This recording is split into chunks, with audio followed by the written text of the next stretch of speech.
அனைவருக்கும் அன்பு நேர்ந்த வணக்கம். இன்னைக்கு கவிக்கோ அப்துல் ரஹ்மானின் பித்தன் அப்படிங்கிற கவிதை தொகுப்புல இருந்து காயம் அப்படிங்கிற கவிதையை பார்ப்போம். காயம். பித்தன் இருட்டில் வானத்தை பார்த்தபடி அமர்ந்திருந்தான். என்ன செய்து கொண்டிருக்கிறாய் என்று கேட்டேன். காயங்களை ரசித்துக் கொண்டிருக்கிறேன். இருட்டின் உடலில் இந்த நட்சத்திர காயங்கள் எவ்வளவு அழகாக இருக்கின்றன என்றான். அவன் மேலும் சொன்னான், உங்கள் இதயங்களை காயங்களால் அலங்கரியுங்கள். காயங்களால் தான் நீங்கள் பிரகாசிப்பீர்கள். காயம்படும் ஓலைதான் சுவடியாகிறது. காயம்படும் கல்தான் சிலையாகிறது.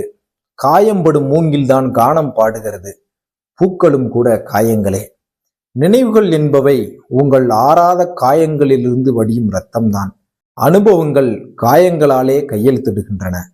காயங்கள் உணர்ச்சிகளின் காலச் சுவடிகள், வாழ்க்கை அணிவிக்கும் பதக்கங்கள், உயிருடைய இதயங்களுக்கு மட்டும் கிடைக்கும் தர முத்திரைகள்.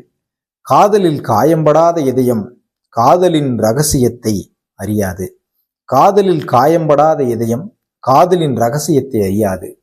காயங்களிலிருந்துதான் கவிதை சுரக்கிறது. வாய் பேசும் மொழியை விட காயம் பேசும் மொழி கனமானது. ஆறும் காயம் காயமல்ல, இரத்தம் கூட முறையீடாகி விடலாம். ஊமை காயங்களே உன்னதமானது. காயங்கள் இல்லை என்றால் உங்கள் இதய பாத்திரம் காலியாக இருக்கிறது என்ற அர்த்தம்.